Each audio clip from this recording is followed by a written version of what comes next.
things I do think we do well in college football is traditions. And I put my 5 up on the board over here, right? Celebrate game day with Wendy's new pretzel Baconator.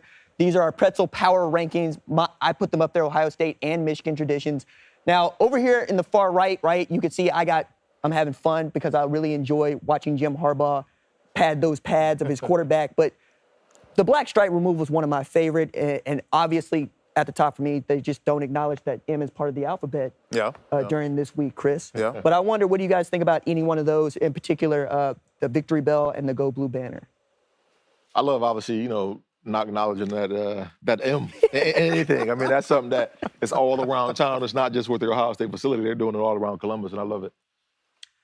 What's your favorite? Your favorite of the traditions?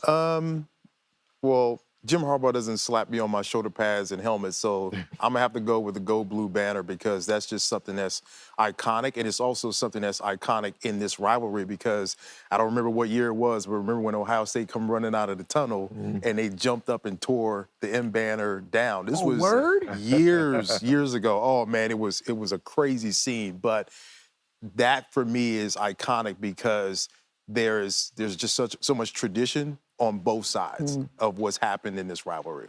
I do enjoy it when we embraced our booster clubs like we have, especially places like Ohio State, Michigan, go back to the 19th century. Beanie, I put the black stripe removal there.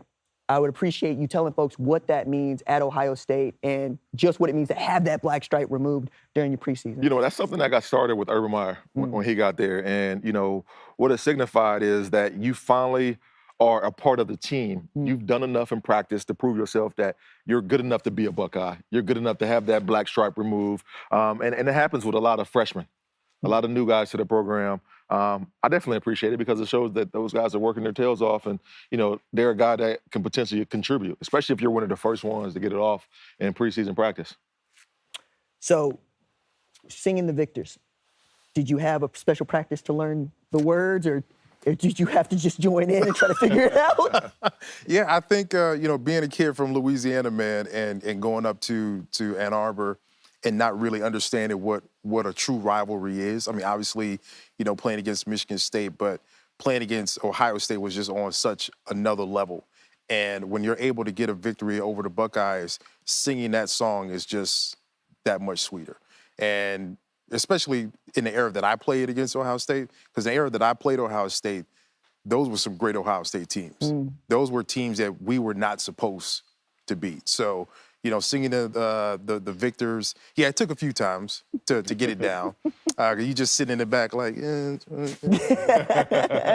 okay, next year I'll get it. So it took a year, but eventually I did get it. Right on.